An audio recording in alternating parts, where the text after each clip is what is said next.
Good evening, everyone. It's 7:minutes, so we'll make a start. Before we start, go through agenda item 1. Apologies for absence. Any apologies? No. Minutes. Are we happy with the minute to approve the minutes from the 17th of February? Agreed. Yeah. Okay. Thank you. Items of urgent business. I haven't been given any items of urgent business. Anything from Democratic Services? No. Okay. Okay. Declarations of interest. Item 4. No. No? No. Okay. All right. So we'll get straight into it. Item 5. Unaccompanied child asylum seekers. Verbal update. Who will be given that, please? It's me, Janet Simon. Hello, Janet. Hi. So yes, this is a verbal update. So at the last meeting, Luke Froment presented a report regarding our unaccompanied asylum seekers. We discussed our unaccompanied asylum seekers at corporate parenting and overview and scrutiny.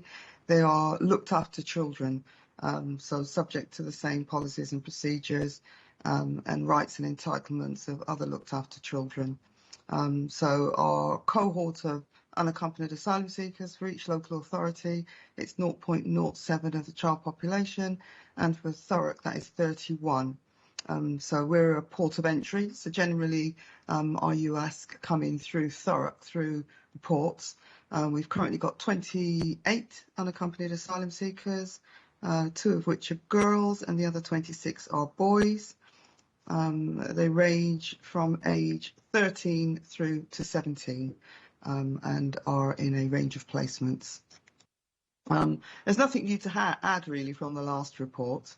As I said, they're a cohort of looked after children, subject to the same policies and procedures, subject to LAC reviews, regular medicals, what we call personal educational plans to make sure that they're receiving education and support around that. And when they reach 18, if they've been in our care for more than 13 weeks, then they are entitled to a care leaving service. So I don't think members had asked for this to be brought back to this panel, but if there are any questions or anything that anybody would like me to go in and find out, then I'm happy to do that. Thank you, Janet. We do have some questions. I'd just like to pull rank and go first. Why did just quick? How or why were these children come to be in this England? What, were they brought in? Were they being smuggled in, or did they make their own way? Generally, the majority of our unaccompanied asylum seekers come in via the ports, so we'd usually be contacted by the ports to say that either they've discovered a young person, sometimes it might be somebody that turned up a service station that's local to Thurrock, so it's inside Thurrock. We're part of what's called the National Transfer Scheme, so children can come in from right across the cannot have transferred in because, as I said, we're a receiving authority. Sorry, Janet, the reception's breaking up a bit there. Could you do that again, please? Sorry. So we're part of a national transfer scheme. We tend not to get transfers into Thurrock because we usually got numbers because we're a port of entry. But Janet, sorry, you're still breaking up. It might be easy if you turn your camera off, and then we might be able to hear you better, if that's all right. Yes. Thank you. Is that better? Is that any better? Yeah, that is better. Yeah, thank you, Janet. Okay. So young people can come in from a variety of reasons. They can sometimes be found on lorries, they're sometimes found at service stations, or sometimes it's lorries coming through the ports. And through a variety of ways. But it's breaking up. Sorry, Janet, you're breaking up.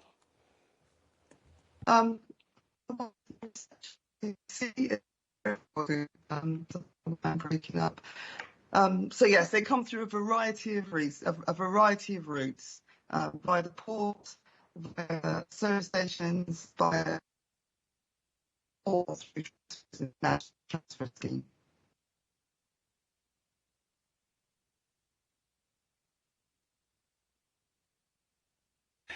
Shall we try again?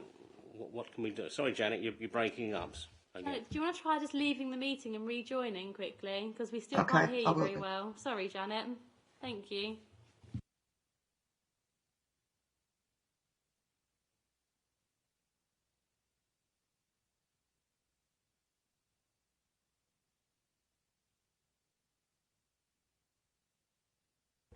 Chair, can I suggest, because now the COVID is over, can we request officers to attend in person in future meetings?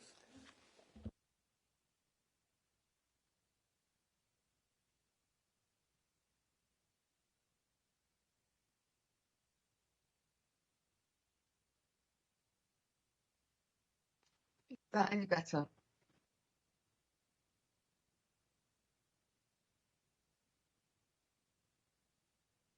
The rules, did you say, on the local?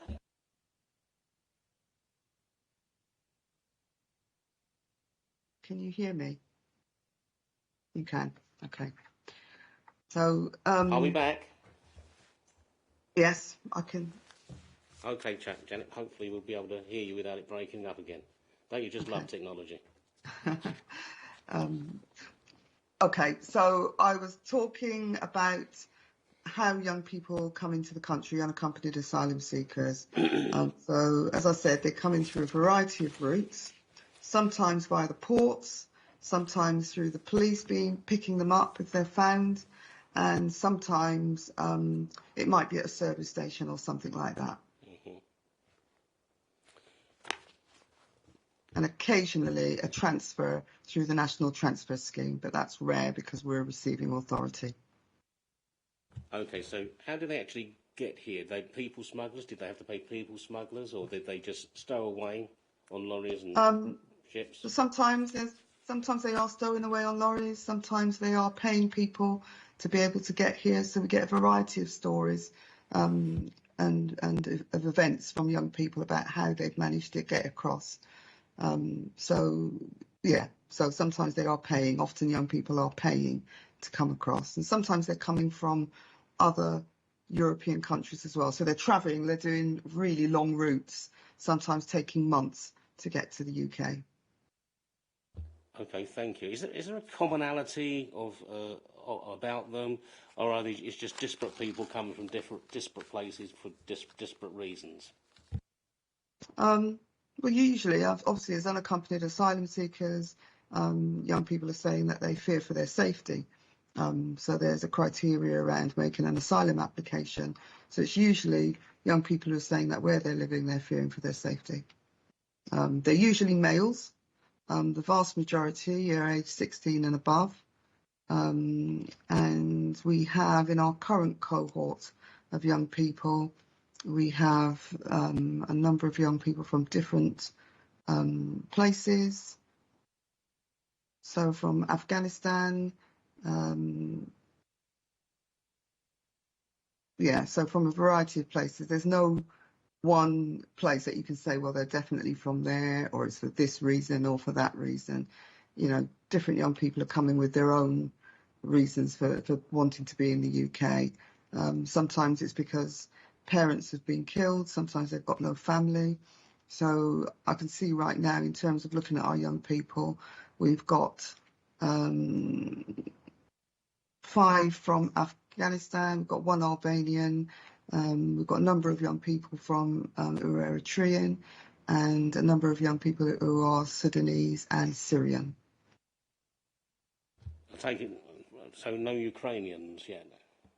No, because that's a slightly different scheme. Councillor Ralph would like to ask you a question now, please. Thank you, Councillor Ralph, for your patience. Thank you, Janet. You did just mention that most of them that come in are over the age of sort of 16.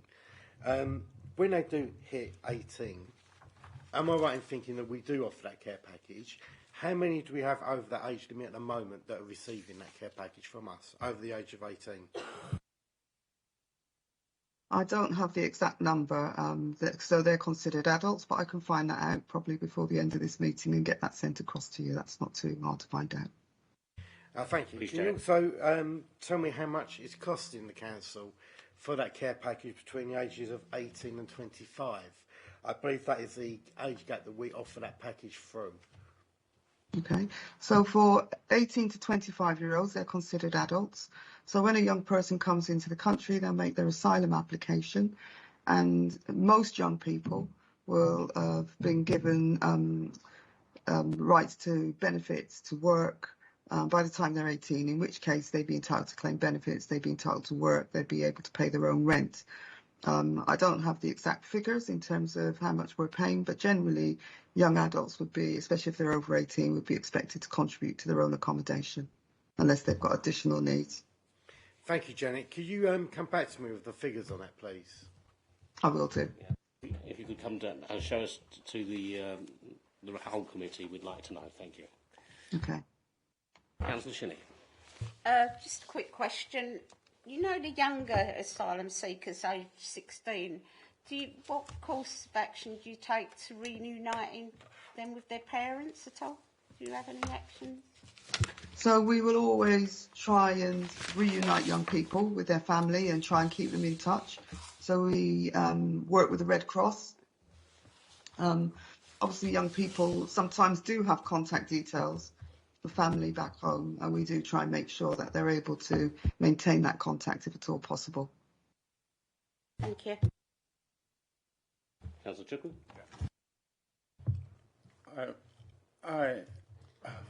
What challenges do you have in integrating them into the community? What challenges did you say? What are the challenges to integrate them into the communities? Okay, so one of the major challenges, I guess, for young people is language and being able to access education. But there are ways of integrating young people into education, where English isn't the first language. A lot of our unaccompanied asylum seekers do extremely well in education once we can kind of manage the language aspect of it. I think for young people, obviously, they're coming into a different country with different customs, maybe kind of being able to kind of communicate with people in their own language, but also within their own community. So I think that's a big challenge. I think a lot of young people that come to England, sometimes when they come to Thurrock, they might say they want to be in London. So the kind of understanding of where they might get support from. So it might be that somebody has said to them, London is the place to be. So I think that can be a challenge for young people. We're fairly close to London, so I don't think it's such a big deal for us. I guess you do have some interpreters as well that can actually help. Yeah, we use interpreters and we translate documents for our young people as well. So when they're being visited, when we're having what we call looked after reviews, we would always use interpreters to make sure we fully understand then they understand what we're saying to them and they understand their rights and entitlements. Obviously, we make sure they get legal advice and that they, if they want, we will also provide them with an advocate, hopefully somebody who's able to speak their language. Councillor Abbas. Thank you, Janet, for your report and for your answers. So do we have any missing children from our last report? In terms of our current US population, I'm not sure what the exact number is. We don't have regular, so we wouldn't necessarily, we are able to manage missing episodes for our unaccompanied asylum seekers. So we're really clear when they come into the country, we make sure we have those conversations with them about, where they've come from, what their concerns are, what support they might need. If young people go missing, any young person really goes missing, we will make sure that we have those conversations about where they've been, and try and find out what are the pull factors for them.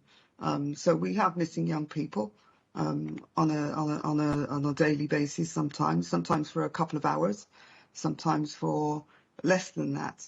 In terms of unaccompanied asylum seekers right now, we have one young person who's missing. Thank you. Thank you. Any more questions from anyone else? I do have one question. I remember this was predominantly Eastern Europe, where young girls were told they're going to have a modelling career and they will get signed up to come over here, and they ended up in modern-day slavery or worse. Is there any sort of sign of that happening with unaccompanied asylum children? Not that I'm aware of. Obviously, if we think that young people have been trafficked, then we will make the appropriate referrals through the national referral mechanism. But it's not a theme generally with our unaccompanied asylum seekers. I know nationally there have been issues around young people being brought up. Okay, then. Thank you very much indeed for your report. Appreciate you coming, Janet. And is that? No, I think you can go now. Thank you for your time.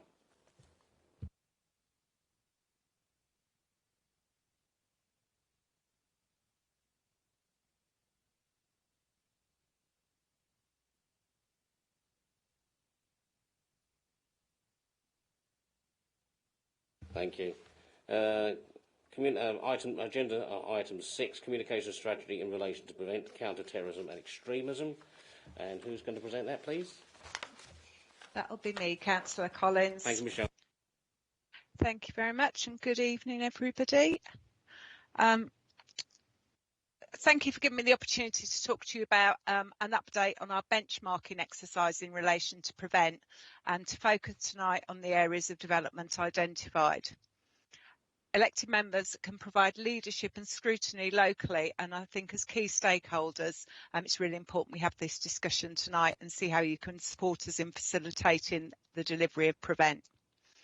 I do appreciate that to some of the councillors on this committee, it may be a new topic, and obviously I haven't gone into great detail and the background, etc. So I'm hoping you've had the opportunity to look at the elected members handbook I shared and the online training that's available and the link that was within the report. The Local Government Association Self-Assessment Toolkit for councils to benchmark themselves is go over 10 key areas. This year it's been amended so that the criteria is relevant for non-funded areas, of which Thurrock is one. The Prevent Board have reviewed the criteria along with the Home Office colleagues to assess the current situation, and that was done in February 22, and we received confirmation of it in May. The Home Office have benchmarked across all local authorities to ensure a consistency. And you'll see I've put the table in of where we score against each benchmark. Our strengths were identified around risk assessment. So every quarter we receive an update on the counter-terrorism local profile, add in our local knowledge, and then we review our risk register and our action plan in line with it, and ensure that our senior stakeholders are actively engaged and appraised of the local CT risks and issues. Another strength was the Multi-Agency Partnership Board, which is chaired by Les Billingham, who's alongside us this evening. The group drives delivery against the action plan, and individuals are held accountable for the actions identified. And our training was also seen as a strength. We deliver it through the My Learning team and Bill Clayton, and I support him to give that localised, and we adjust it to suit the relevant audience that we're delivering that to. Within the performance process, the following areas, however, were identified for development, and that's our communication plan and engagement, and hence the purpose of my report this evening. So we are committed to having a communications plan in place to proactively communicate and increase the transparency and the reality and impact of Prevent work, and to support our frontline staff and communities to understand what Prevent looks like in practice. I've shared the communication strategy with you, and our delivery so far is summarised within the report at 2.6. There'll be an opportunity to utilise the new community events handbook, and that's literally just come out in the last few weeks, so I've not had a chance to look at it and work around that yet. But that'll be used to design the Prevent community engagement events as appropriate, and we'll make sure it's tailored to the needs of Thurrock residents. However, we do recognise that there is more work to do, and our communications team are supporting us with this. So the communications work that's taken place so far has really been targeted to professionals and those more likely to be working closely with people who are targeted and groomed by these organisations. Going forward, we need to broaden this message to help parents, families and friends to enable them to spot the possible danger signs and give them the tools that they need to help protect themselves, their loved ones and the communities. It will focus on using nationally available materials, and our communications team are now in touch with the Home Office. And sadly, that I did invite the Home Office comms lead to come tonight, but they were unavailable. But they have scrutinised and supported our communications strategy, and they're going to link into our comms team to make sure we're using their materials, but also we're utilising national events, so such as the National Hate Crime Awareness Week, which takes place in October, and that becomes a news hook to base messaging around, and also to direct people to the resources available, and they're already all on our website.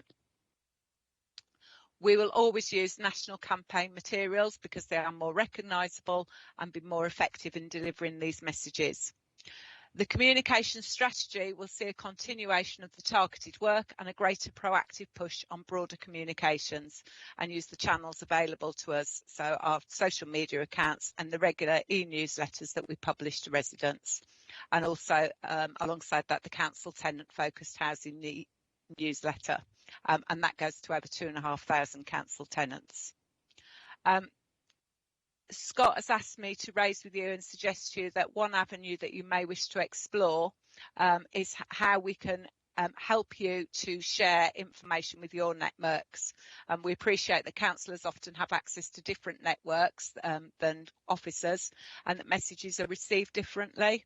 And to help this, the communications team would like to ask councillors if an information and assets pack would be useful to you, and if so, what would be the best way to share that and keep you up to date with that. So that's just a bit of a whistle-stop tour on the report, which I'm hoping you've all read, and if that's okay, I'll open up to questions now, please, Chair.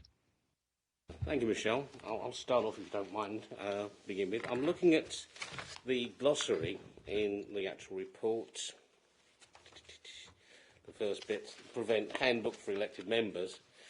And we've got down here interventions, Islamicism, radicalisation, right-wing extremism, terrorism, vulnerability, all very good, all very right. But in the last, in the minutes of the last meeting here, on page 14 of a report that we showed about extremism and radicalism, Councillor Collins referred to page 14 of the report, paragraph 2.91, and queried whether left-wing violence would read left-wing extremism, to which Michelle Cunningham agreed the terminology was incorrect and should have been extremism. So we've identified previously that there's left-wing extremism as well, but it's not actually put under, in the booklet here, under right-wing extremism. One feeds off the other. Why is that? Sorry, can I be really clear? That document is not written by me. It's a Home Office document. Okay. So I can only share it. That's the advice that they've written for elected members. That obviously is why I've shared it with you as part of this. But I'm not responsible for the content within that handbook. All right. So I'm afraid I can't take any questions on it. All right. You're off the hook, Michelle. Who do I have to contact directly to get this changed and smart up their act? There should be a contact in it, isn't there? It'll be through the LGA, actually. Sorry, I said Home Office. It's not. It's the LGA that print it and publish information for elected members. Thank you, Michelle. And there was a strange one here, the Prevent Duty Toolkit, gender segregation. Can you help me with this a bit? That one's on page 63, gender segregation.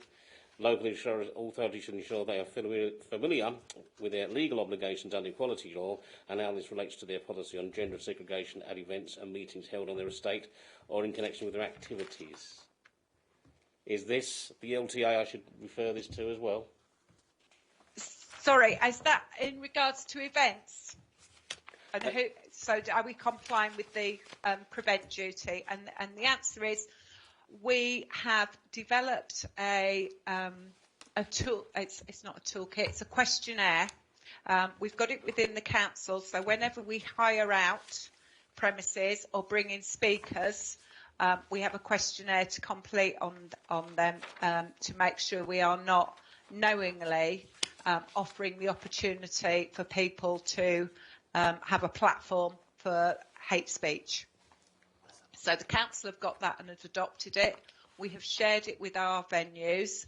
The licensing team have shared it through PubWatch with all their venues, and we do appreciate it needs more work. It needs to go out probably wider, and that'll be part of this communications plan. But it is there and it is in place and available to people. So that's how we comply with that duty within the council. And it regards equality, obviously the prevent strategy has an equality impact assessment completed against it as well. I'm hoping that's answered your question. Thank you, Michelle. It's written. I see it's got the Home Office on the top. So, being Home Office, it's full of contradictions.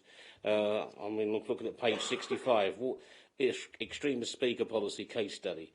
Waltham Forest recognises the right of people to express their opinions and views, but is equally aware and committed to ensuring that such expression does not in any way harm the dynamics within regards to race, gender, sexuality, religion, belief and age that constitute the basis of our communities. So they believe in free speech, but only within a narrow scope. That's not down to you, Michelle. You're all right. Would it be more helpful if I shared with you the link to the document that we use, that we've designed, so you can be assured as members in Thurrock the approach we're taking here to try and prevent those sort of issues? Thank you. I mean, it's not. Nice. We don't have a lot. You know, we're very lucky. We're not like some of the boroughs that do have a lot of different speakers and opportunities, and we don't have the same risks here, which is why Thurrock isn't a funded area. But you know, we are very conscious that could happen, and we could have somebody inappropriate in to speak. So if I were to share that with you, that might give you a degree of reassurance that we're taking this into account.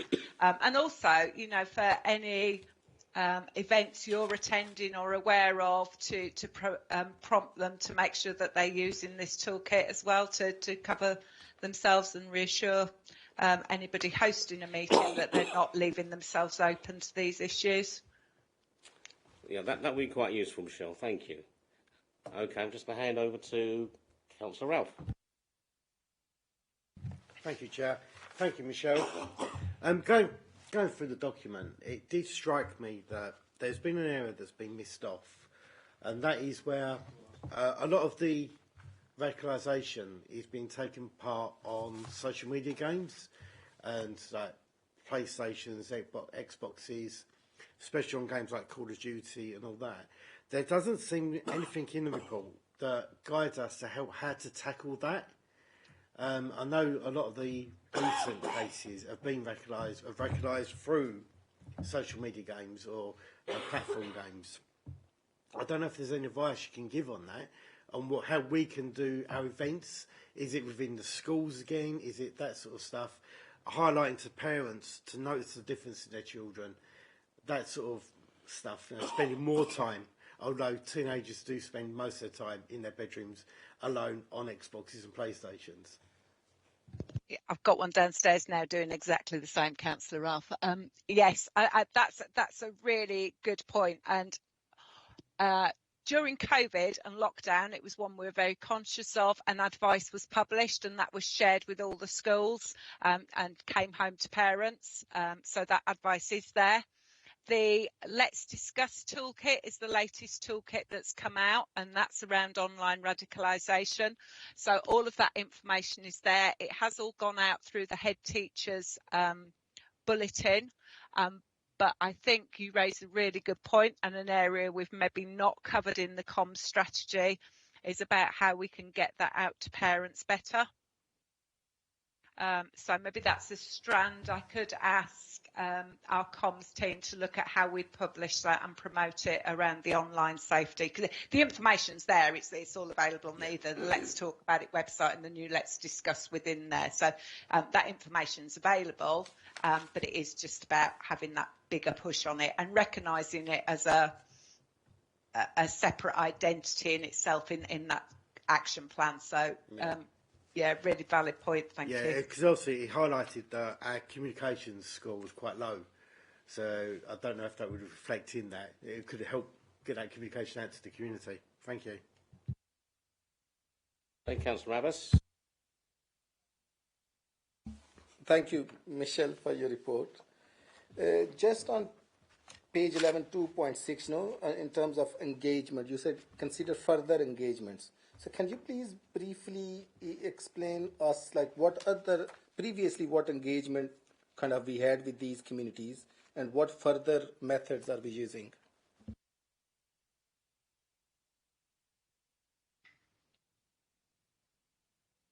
Sorry, in 2.6, which bit am I looking at? Sorry. Page 11, 2.69 engagement.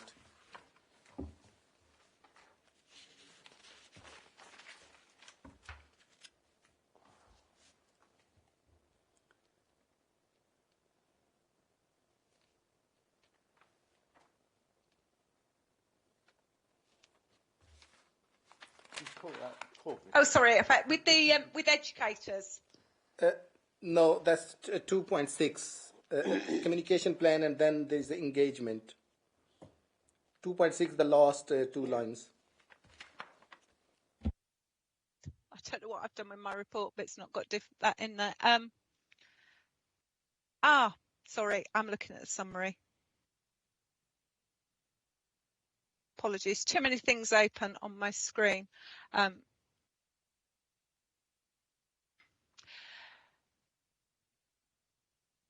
So what we've done so far is they've all got the Let's Talk About It, which is the real toolkit for schools.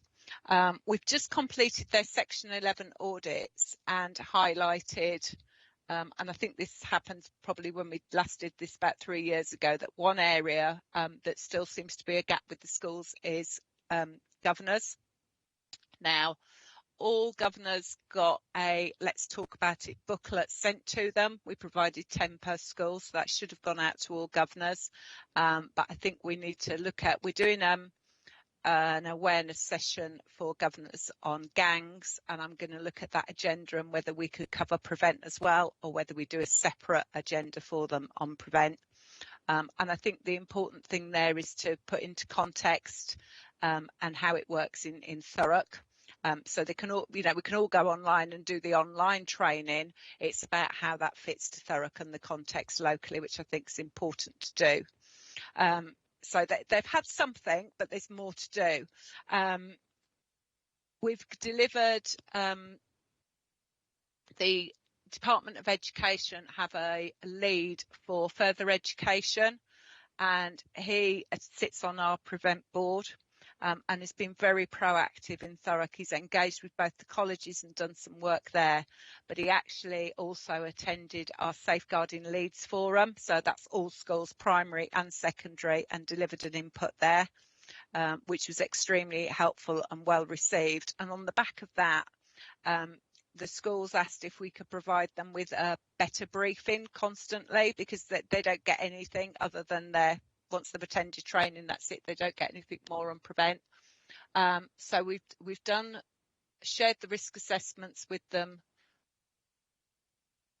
twice now. But what we've done, and it's not published yet, and it won't be available to the public. It'll go out through the local Safeguarding Children's Partnership, and they're just working out the best way of doing that at the moment.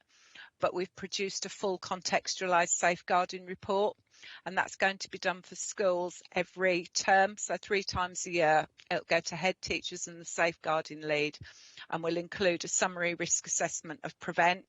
It will also direct them to any new resources. So this term it's got the Let's Discuss resource in there. picking up on what Councillor Ralph said, I think there's a need to do some more on the online thing for parents. But I'm open to any suggestions, as well as there's anything else you think we need to and could include to continue the awareness raising with schools. However, what I would say is schools see this as very much part of their safeguarding agenda. They are fully briefed and aware on it.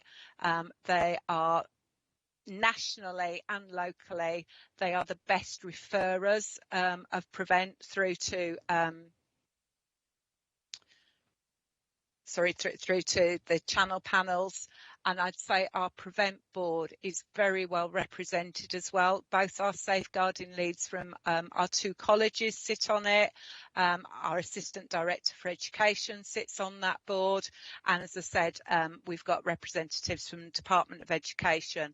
So I do think we're quite strong on this. There's always more to do, but you know, they are well linked in, and obviously that feeds back through to all schools through the TAS and TIFA groups as well. So we've got quite a good feedback out to them, and there's regularly items I put in the head teacher's bulletin as well to them. That's one avenue of communication that's quite strong and easy to get information out there, and always well supported by our education colleagues to get that message out there. Does that answer your question, Councillor Abbas? Not really, Michelle, because this report is about strategy in relation to prevent strategy. You know, this is not about gangs or the crimes in general. So obviously, school is one part of this. So obviously, we are talking about, you know, the key groups. So obviously, the groups are, whether these are faith groups, whether these are different communities. You know, it's not just about schools. Obviously, in the schools, you have written to your head teachers and other relevant governors, but obviously, you know, here we are talking about key groups, key communities, or faith groups. So, what have we done in terms of reaching out to these communities and faith groups? That's why we're here tonight, because that's the area that we haven't done enough on. That's where we're very conscious. We've done a lot of work with professionals, etc., but we've not done very little through faith. The only engagement we've done is through the independent advisory group, and annually they receive a briefing on Prevent and the work we're doing there, and to keep them briefed that way. You know, we don't have a faith forum anymore, so I've not got that mechanism there to go through. I'm very open to any suggestions as to how you think we might go about improving the dialogue we have with our faith organisations on this topic. Hello, Michelle. Can I just sort of chime in on this one? We do have SACRE, and that's supposed to be a resource to actually reach out to all faith groups, and also supposed to be a resource so that we can all refer to what different religions' belief systems are. It's very underutilised, I think, and there's no compulsion on anyone attending it, and that's a problem, because we don't get all the faith groups who would like to be there attending. Let me put that diplomatically, because they've got their own particular way of doing things. They're not interested in seeing other people's point of view. So it's very difficult to co-opt them in. We've got to find a way of reaching out and making them feel included and feel that they're part of the community as a whole. That's the whole idea. Easily said, very difficult to actually achieve, but that was the whole point of SACRE. So that if you get community leaders and faith leaders at the top talking to one another, hopefully you can head off any problems before they get, or any problems and any disagreements before they become serious. But anyway, I'm going to pass you over now to Councillor Abbas again, because he's got another question for you. Sorry, Michelle, this is the last one, you know. Yeah, welcome to the Councillor Abbas show. So, you know, obviously you have mentioned here objectives, and I think we need to, in terms of Chair's comments, I think we need to engage with these wider communities, particularly these faith leaders, you know. So if we are not reaching out to them, then obviously it would be very difficult to achieve what we have mentioned at 3.3, building understanding in relation to prevent, because we cannot, because there is a massive gap, people have a lot of issues with prevent, particularly Muslim community. So what can we do in terms of reaching out to these communities, taking them on board and making sure they understand this prevent is basically to prevent all of us, So can we look on this aspect when we send out these, for instance, key information to head teachers or governors, can we include these faith leaders plus all these community leaders?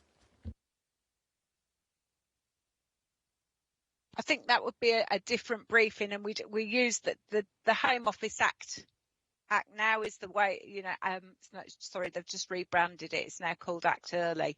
And that is the mechanism to reach out to all of those. I think SACRA is a really good idea. I hadn't thought of that or considered it before. So that would be one avenue.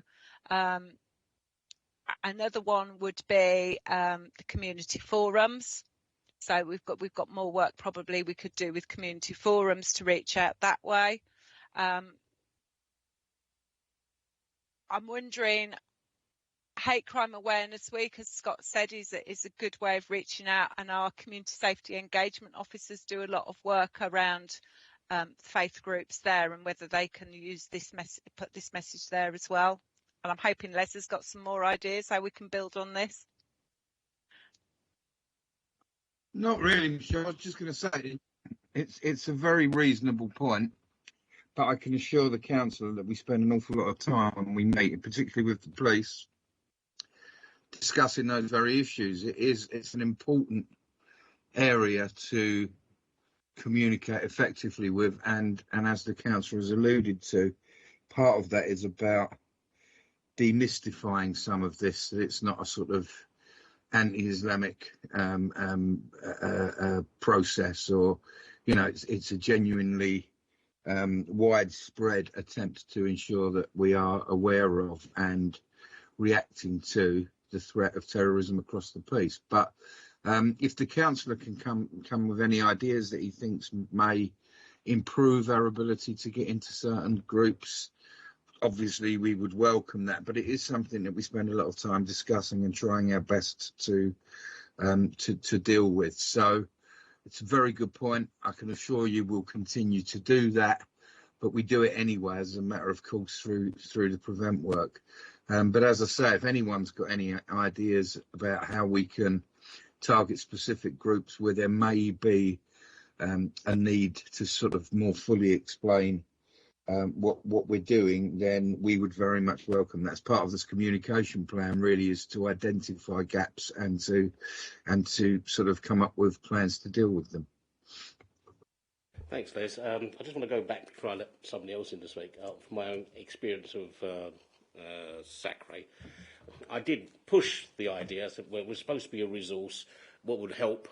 It would be very nice if we could come in each of our particular religions and sort of give us like a definitive definition and a description of the belief systems. And one of the people across the table looked horrified, and I have to tell you, no, it wasn't Christianity. I'm not going to say which religion it was, but it wasn't Islam, to my surprise. And I thought, no, people won't understand. They'll get upset and angry. I thought, not if you're explaining it properly, everyone will understand where you're coming from. Now, I think that there seems to be a problem of getting people to communicate what their beliefs are. And I don't know what their fear is of ostracism or disbelief or whatever. Perhaps they don't know their religion as well as they like people to believe they do. I mean, Christianity's hard enough to get to know as it is. And we've got so many different types of Christians in this country. And historically, we've been falling out with each other for such a long time. But we've got to get somehow people sitting down and talking and getting some meaningful dialogue about what their belief systems are and how we can adapt them to living in this country. After all, I'm committed to civic nationalism, where we all share this country. And whatever our belief systems are, we have one core belief of Britishness, if you like. that's what I'm after, and that's what I've been going. I was hoping to foster in Sacre in my little contributions. Okay. Now we've got somebody else who wants to speak. Councillor Chukwu was next. I think it's after that, Councillor. Oh, thank you, Michelle. Actually, I'm going to talk about one of the P's that prevent it, to stop people becoming terrorists or supporting terrorism. And my question is this: what are the early indicators of radicalism? What do you think are the early signs of radicalism? Thanks. Thank you. I think that's a good question. And you've maybe not seen our little pledge card as well with some of that information on, so it'd be worth sharing again. But I mean, you know, some of the signs of this are very much the same as they are for any other areas of exploitation. That secretness, that change in attitudes, and that could be that somebody that previously has been very quiet suddenly finds a voice and starts having a rhetoric and conversations. Others might become very introvert and much more quieter. There might be signs of changes with the dress. So, for example, you might see somebody that previously has been quite westernized becoming much more conservative in their dress, stop wearing makeup, start covering their head, etc. I think it was the Bristol shoe bomber when he was at college. He was very adamant that he'd changed his name and he'd taken an Islamic name, and he got very irate with the teacher whenever she referred to him as his Christian name, because he'd made that change. The RAP training that we deliver has a full slide on all the different signs, and it's part of the training and the workshop. So that might be something you want to come along to and be part of that training and go through there. But I can certainly share the slides with you as well. It's so many different types of behaviour, and it's the drivers of it as well. So we also look at whether it's mental health, whether it's who they've been exposed to, it's criminogenic past. There's a case study of somebody that goes through, he'd become alienated from his mother due to her taking a new partner. We talk about the case study of the young man who he was quite racist. He'd been pulled up in his local community for being racist.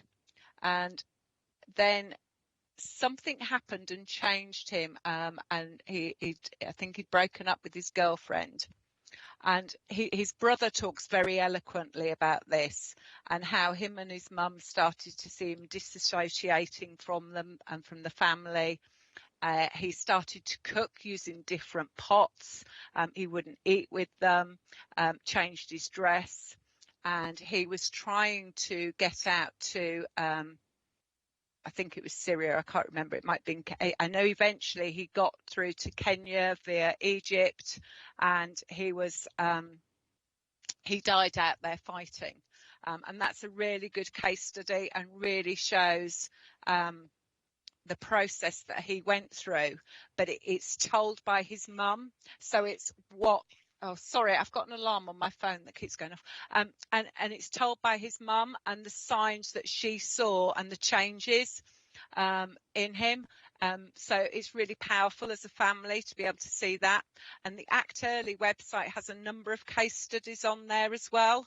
And again, they're all accessible to everybody to go on and have a look. So I'd urge you to have a look on there, because that shows you again some of the actual cases of young people that have been radicalised and what was seen and how they started to change their demeanour, their language, etc. But we cover all of that in the RAP training, and also if you did the online training, it covers some of those signs as well. But the bottom line is it's very much as with any other safeguarding signs of exploitation, and professionals and families to be aware of that and to seek help. Yeah, a follow-up question, Councillor Chukwu? Yeah, thanks for that explanation. And one thing I would like to point out as well is, we've actually talked about engagement and communication, right? And in order to prevent this before happening, I think communication has to come in, either between the parents and the faith leaders and the family members and the people who actually who are either friendly with the people, that actually showing those signs of radicalism. I'm sure this is where the communication actually comes in,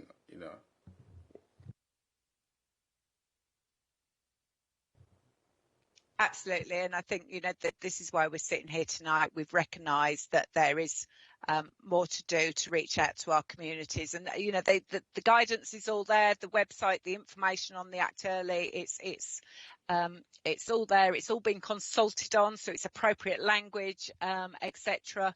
And we've just got to use that and promote it more. And as Scott's offered, is there anything he can help you with to help you get the messages out to communities as well, because you've got clearly a different reach to what we have as officers as well. One more? Yeah. Oh, thanks, Michelle. Just one more. I'm actually new in this committee, actually. I don't know if you have dealt with some of the questions. One thing I would like to ask is, can you tell us the difference between hate crime and the extremism?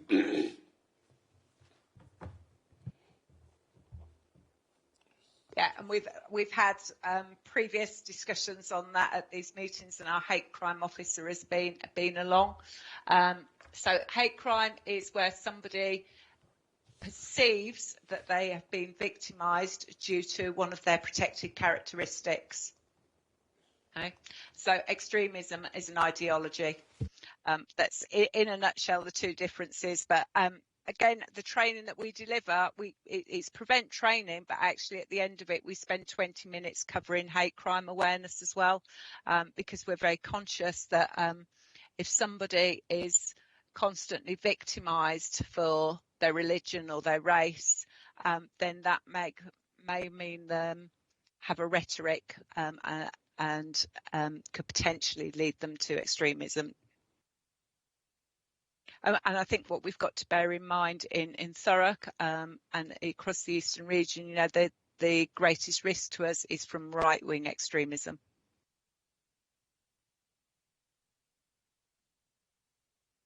So as an example, Patriotic Alternative that have done some leaflet drops, that's racist. They are not at the moment deemed to be a prescribed group.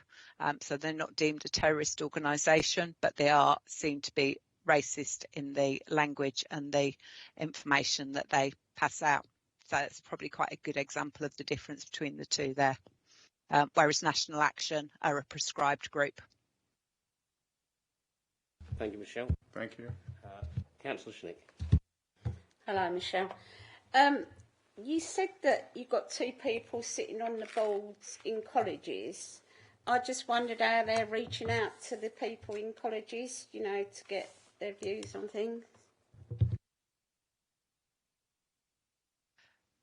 Yeah, I mean, they feed back incredibly well to us, and actually really positively, mostly. And I know one of them, when they had their Ofsted, it was recognised the language that pupils were using and how they understood the prevent agenda.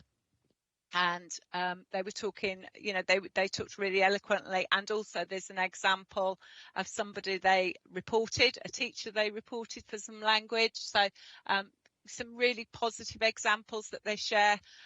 They also have,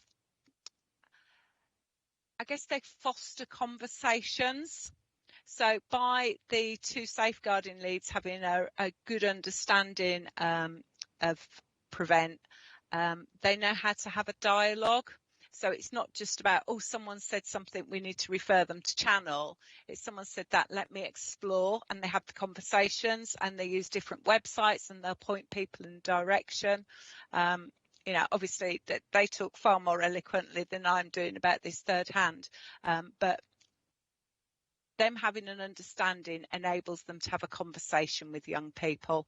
But they also do workshops, they do drop-ins on it. It's very much a focused conversations around this topic. I don't know if Les or Cheryl can remember any more from those meetings, but it's very much that we test with them. Are there any tensions? Are you seeing any concerns in the education and from young people? And actually, young people are very, very positive.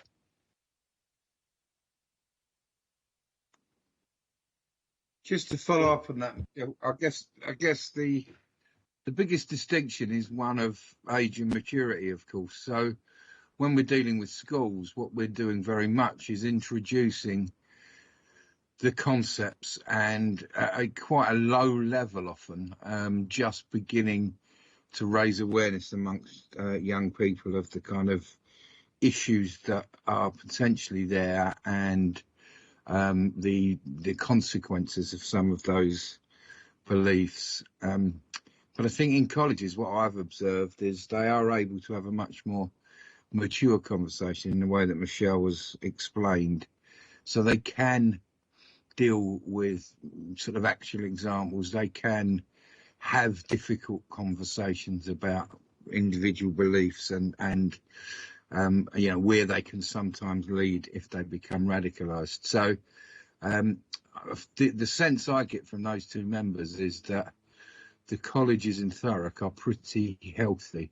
Someone talked about freedom of speech earlier, and I think that's key.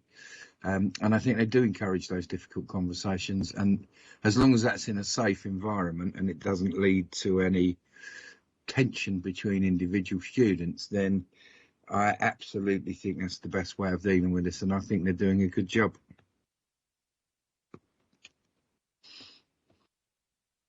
All right, thank you. That bit about freedom of speech, too much of left-wing extremism, which I've mentioned already, which I think is quite pervasive in every institution in this country, and I'll come to one in a minute, inhibits freedom of speech and interprets a free thought as sometimes, if it doesn't agree with that particular left-wing dynamic, then it's a hate speech automatically. And that's the sort of thing that I think, has helped cripple the relationships and race relationships in this country. People can't speak their minds. If they spoke their minds and got off their chest what they thought about, and not be accused of being hateful, but let somebody take on their thoughts and then discuss it. That's how you actually build bridges. First of all, you break down the barriers, and then you build the bridges.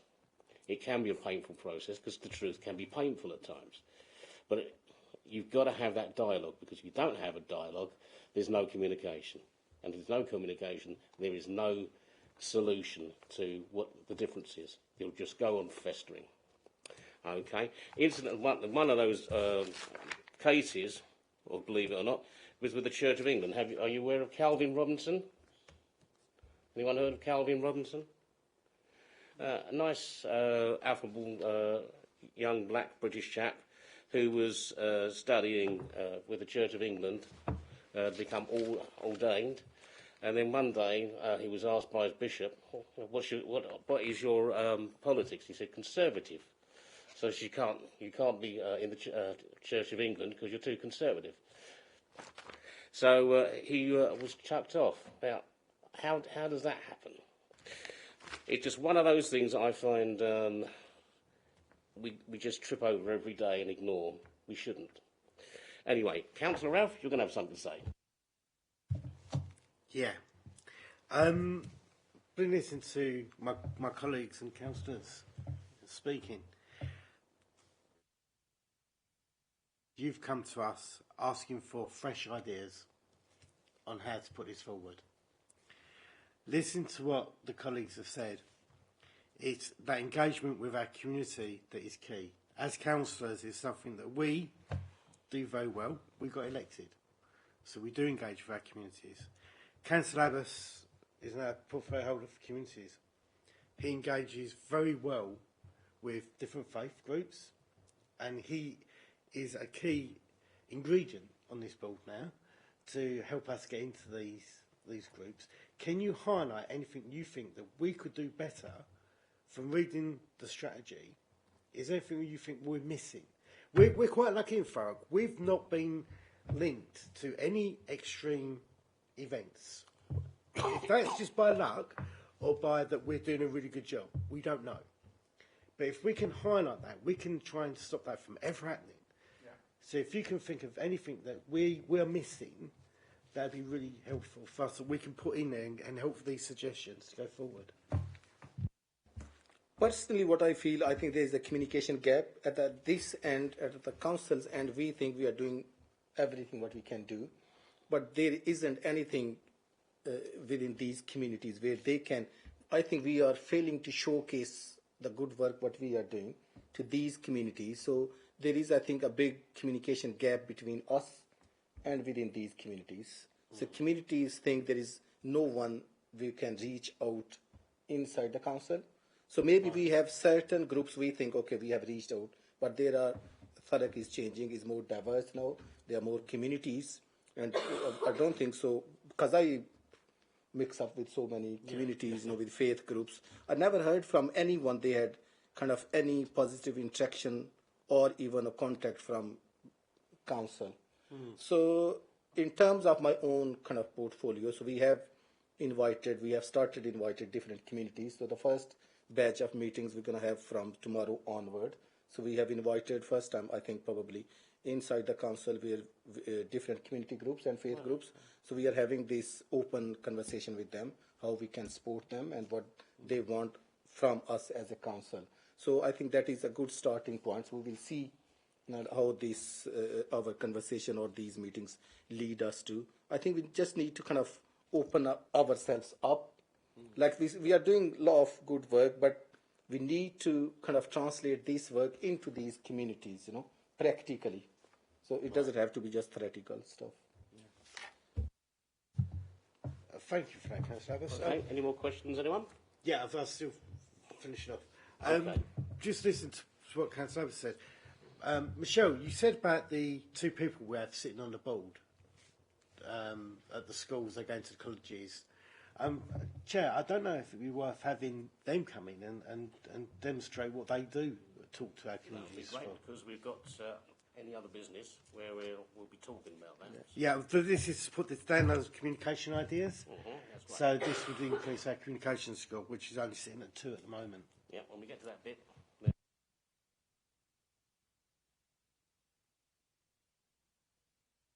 Just a general question. Michelle, what do you think is the current level of threat, from terrorism in UK? I'm sure you're not a police officer, but I'm sure you can. Maybe you have some. Absolutely. The current threat level is at substantial, which means a threat is likely, and in November last year, it was increased to severe, which means an attack is highly likely. That was on the back of the tragic murder of Sir David Amos and then the Liverpool hospital terrorist attack. So that increased it. On the 9th of February this year, it was downgraded to substantial, which is where it remains at the moment. There is the National Centre for Counter-Terrorism. They review it constantly. So this threat is constantly monitored. What I would say is whenever there is a change in threat level, the threat in Thurrock is no greater than it is anywhere else. However, we have to be mindful there is that threat. So what happens is the eastern region, the country is divided into quite large regions in terms of counter-terrorism, and we come under the eastern region. We work incredibly closely with the counter-terrorism police officers that cover that area, and the inspector has agreed that somebody will attend this board in December as per the work plan to give you the latest updates. But we are briefed, myself, Cheryl, Les, and others from the Prevent Board, all attend once a quarter, a full briefing from the counter-terrorism team. and it goes into detail, in depth, regards each threat, so from Islamism to right-wing extremism, etc., what the current threat level is. That we then summarise and we share appropriately. We have to be careful what within there we can share to different people. I can assure you the Directors Board receive a full briefing quarterly on that.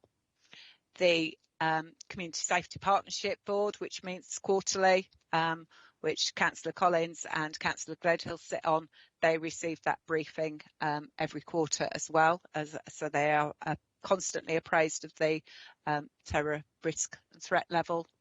And the Prevent Board meet quarterly, review that, and in line with that would review the action plan as necessary. So one of the assessments last year indicated there was a decrease in age, and we then reviewed our action plan to have more of a focus around young people.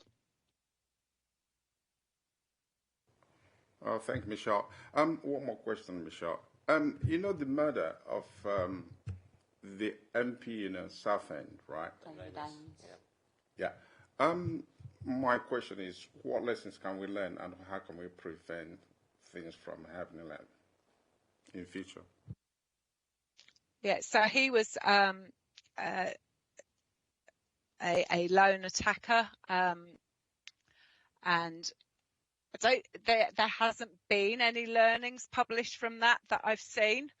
If there are, we respond to it. So, everything we do is, there are a lot of people within the Home Office and counter-terrorism policing teams that look at all of this, and they give extremely good guidance. So on that one, we've had no learnings come out to us, but I'll give you an example of when we did, which was the Parson Green bombing, and the young lad there that was in foster care, and some learnings came out from that. We shared it with our children's services, and we sort of did a self-assessment against those learnings, and I think there was one recommendation from the board to review that. So that came through our board. Our children's services team took it away and reviewed it.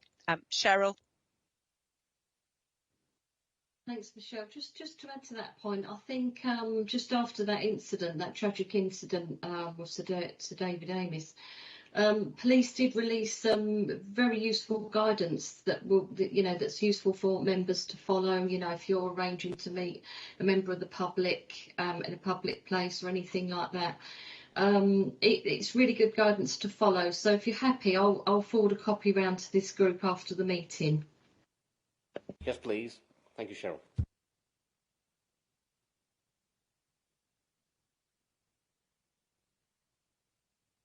Thank you very much indeed, Michelle, Cheryl and Les. Appreciate that. I think we can move on now. Thank you. So, agenda item 7, work programme. We all have a few bits and pieces we want added. So, one of the things I want, if we can get it, is hate crime promoted by mainstream media. Oh, sorry about that. I beg your pardon. I was in such a hurry. Just a minute. So, we'll just go for the recommendations on item 6. Recommendations. That members note our approach to improve our engagement with communities in relation to prevent. That members act as key stakeholders in advising us on improvements to engagement with our communities. That members are involved in development of any community projects. So noted? Yeah. No? Oh, okay then, thank you. So, if we go to item 7, looking at the work programme, Councillor Ralph, what would you like to see first, please? Thank you, Chair. Our first one I'd like to add to the agenda was what we just spoke about, the 2 board members that sit on there to come in and give us a talk. I think that would be extremely useful, Michelle, if we could have that on there. The other one is, for Chair, is that we often see pictures on social media of immigration trucks turning up outside farms and takeaways and like border control. We don't get no stats coming through to us that prevent. This would say there's a modern slavery going on. If these people are coming in and working illegal, we can have some sort of breakdown of the figures that we actually get. Is there modern slavery, or are these people just illegal immigrants that have come here and started working, or overrun their work permits? Can we have some sort of breakdown on the details of that? Can I expand on that as well, Councillor Raff? Could we have a representative from Border Force or from the Home Office who looks after border security, so we can have a better doing at the moment and how good or how bad it is, so we can have a proper appraisal of the situation as it stands now, please.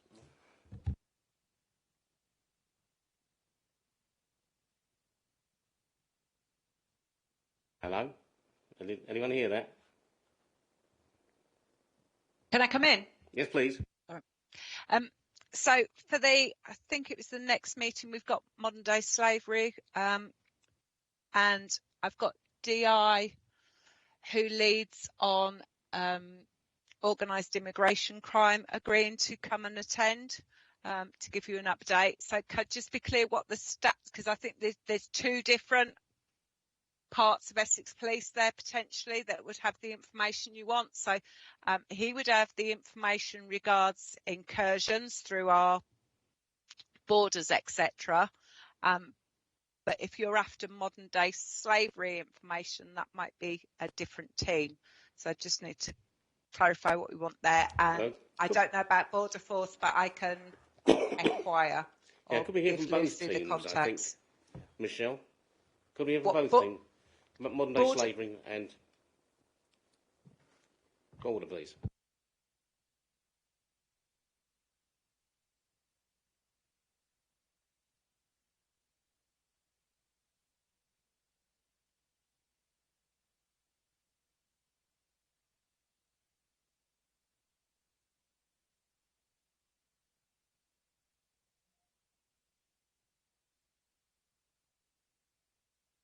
Councillor Abbas? Yeah, in December, can we ask for an unaccompanied asylum seeker report, updated report, not verbal one, in December? Did you hear that, Michelle? Did you hear that, Michelle? Sorry, wanted something. That's not me. I think that would be Children's Services, not me. That's Janet. I think she left, but I think. Yeah, I can ask Janet outside the meeting if she can provide that. Yeah. That's for December meeting. Councillor Schilling, is there something you'd like added? I just thought something, but I forgot. Come back to it. Okay. Councillor Chilton, one Councillor Schilling has a ponder. Okay then. No, come on, Right, Councillor Ralph.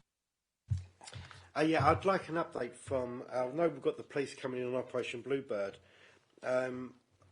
With sort of the local gangs that we're getting at the moment, the children being scoped into the drug dealing as local gang drug runners. That's in October, yeah. Is that on the October one? Is the it? October one. Is that Operation Bluebird? That's covering all that. Is that for the 12-year-olds? I remember last time they didn't say come under that age group. They were more after that. I cannot say. You want to check, Michelle? Michelle, did that cover that age group? Operation Bluebird. Did it cover the? It doesn't. Now, Operation Bluebird is when they find a lorry coming through Thurrock with asylum seekers on it. That's what that responds to. Yeah. Can we have the police come in to talk to us about the problem we have with 12-year-olds being scoped into gangs as drug dealers, as running people's drugs? Yeah, I think you might not want to be specific on the age. You might just want a broader understanding. Young children or young teenagers being dragged into that. If we can have some details on that, on their e-scooters. That's what we want in December. Yes, for December. It'll be because the rest of the agenda's pretty full. Yeah, October. It will be. Could we also look at, we just talk about belief system with terrorism. Could we look at green terrorism as well? We've had lots of people blocking oil refineries and with roads, sticking themselves to roads and things like that. Could we have a sort of a breakdown on these people as well, who obviously present more of a threat in Thurrock at the moment than any other extreme group? Who would be doing that, Michelle? Just on that though, just to clarify, JSO, who targeted Thurrock recently, they're not considered a terrorist group. So I'm not sure if it fits within the terms of reference of this group, but happy to be corrected. What about as an extremist group then? I don't think it fits that criteria either, does it, Michelle? Not at the moment, it doesn't, no. None of those groups do.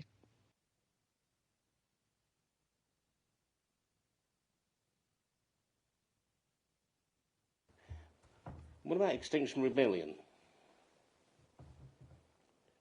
No? I thought this was classed as a terrorist act group. Is that right? Extremism group. It's classed as an extremist group. They're not a prescribed group, and it doesn't come under prevent at the moment. Can we ever talk? I wouldn't know who to approach around it, and I'm afraid I wouldn't have that knowledge to provide that. What about yourself, Cheryl? Any ideas? Well, I mean, whether Essex Police would give an overview on them, but that would be nice. Anybody? What is it you're actually wanting? Is it an overview of what they're about? I mean, overview of operations, their belief systems, and what threat they pose to Thurrock. They were very busy and disrupting fuel supplies. If they did it with a bomb, they'd be a terrorist group. The fact that they did. I think that's the distinction, though, Councillor, isn't it? One's seen as acts of civil disobedience, and the other one's seen as acts of violence with a potential threat to life. So they are considered very differently by the police. Yeah, but if they're stopping ambulances getting through, Les. Well, yeah, I know, but I'm not sure that would. I don't think there's a group within the police that would be particularly focusing on that, or would have anything like the same degree of detail or input into their activities as they clearly would with some of the more extremist groups. So it would be difficult, I think, to do anything meaningful apart from just report what they've done to date. Just a moment, please.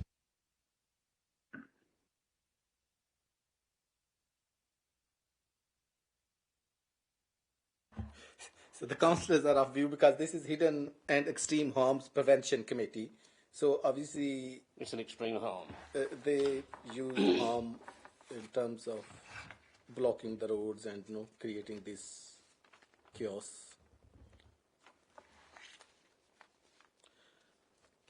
Yeah. But in terms of, I don't know if officers can advise. I don't know if we can really invite police officers, because we have to see, like, in terms of our committee, where our boundaries are. We can't just expand all these things. If officers can look into this and see if we can invite someone from Essex Police, even they can just brief us, like, what was being done and what are the kind of future measures to prevent these kind of things. Yeah.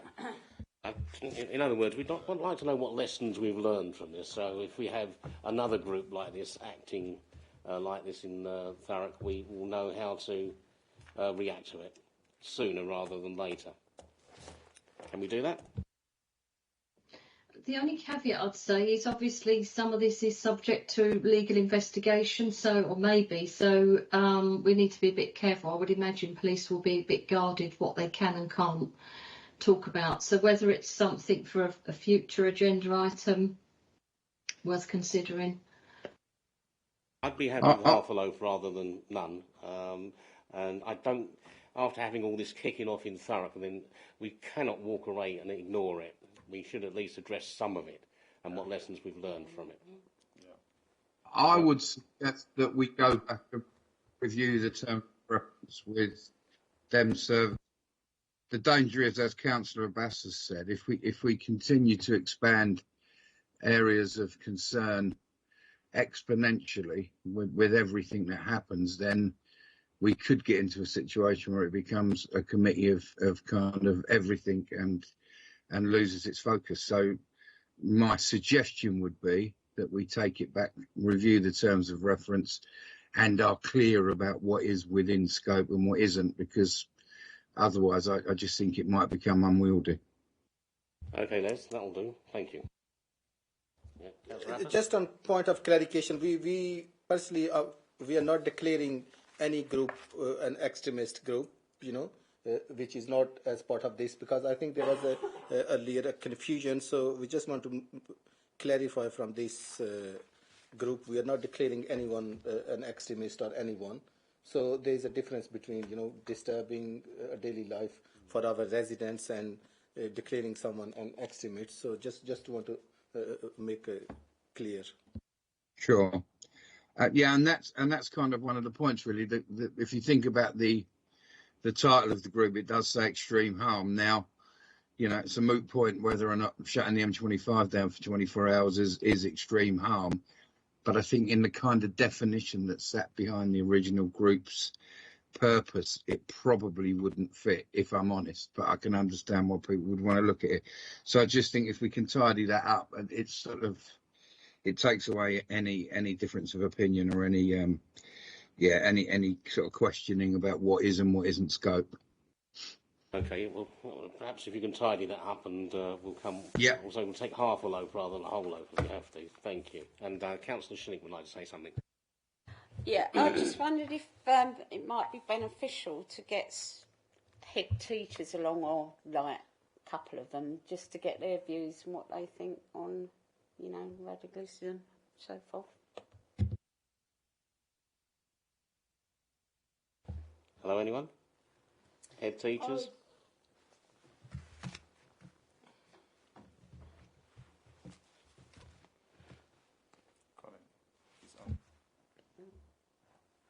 Can I Hello?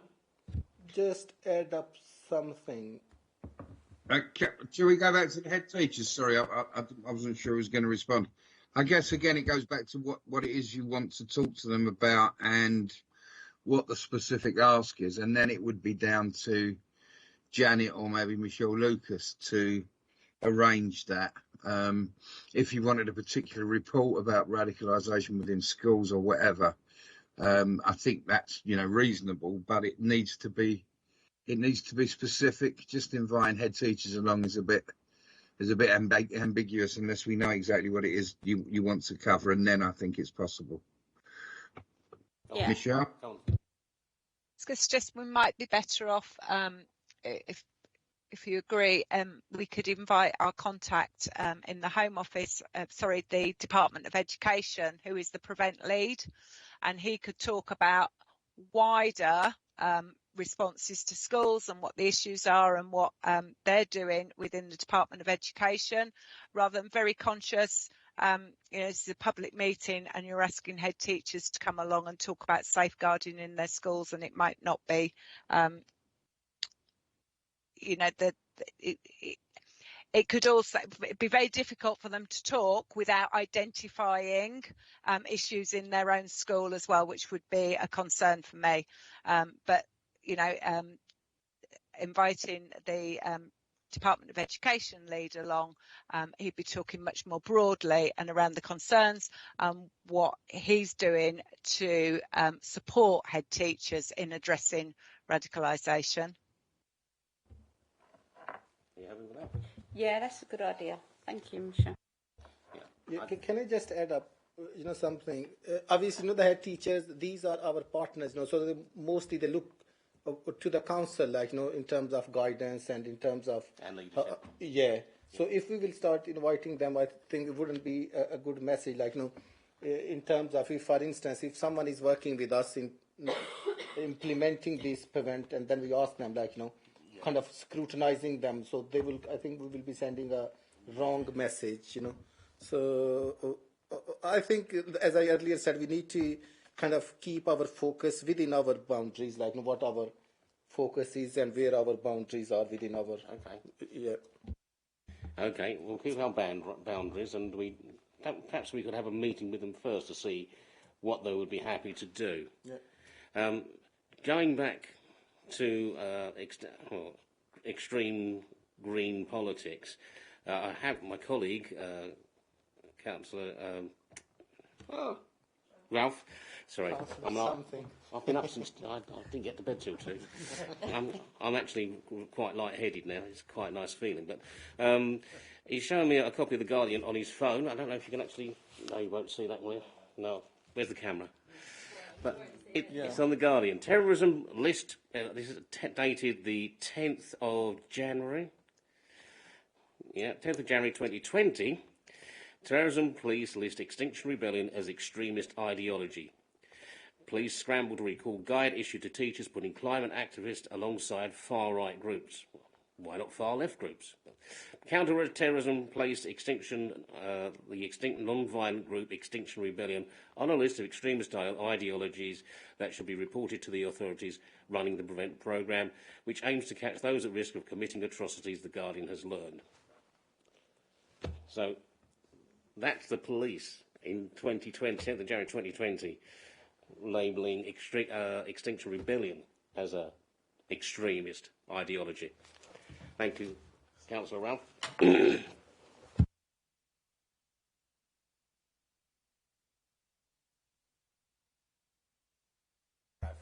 Anyway? I think on the earlier point, Chair, if you allow me, I think as Les has earlier mentioned, I think we need to go back to Democratic Services and see, or we can invite someone from Essex Police to kind of update us, like, you know. Just a minute, Councillor Abbas, no one's answered. Anyone there? See what we've got? Oh, sorry, I didn't think it was a question. I thought you were just making a statement. Sorry. No, we're just making the point that it has been designated as an extreme ideology already. Well, it has according to The Guardian, but they've certainly never included it in any Prevent programme that I've been party to. So I don't know the veracity or otherwise of that report, but you know, we can ask. But as I say, we get these reports quarterly. They go through in great detail where the concerns are, who they are worried about in terms of Prevent. And I've never once heard them mention Extinction Rebellion. So that may, you know, who knows whether that's true or not. But as I say, if you want us to request that from the police, then I guess we can. But I go back to my earlier point. If we're not careful, this is going to become a very unwieldy committee that's focus is going to be lost because of so much, because of covering so much. But, you know, we're here to assist. So. I can see where you're coming from, Les. That said, we've had Extinction Rebellion blocking deliveries of oil and fuel in our own borough. It would not be right of us to ignore it. We should at least address it in some way. That's how I think most of us feel here. Okay, thank you. Okay, well, I'm not making an argument for or against Extinction Rebellion, of course not. That's, you know, I'm just sort of trying to report where the police appear to be at with Prevent. But we'll take it back and we'll ask, and if the police feel that they can come and give you some kind of update about, you know, where they are and how they treat them, and we can only ask. Of course, including any other groups they may be concerned about along those same lines. Thank you.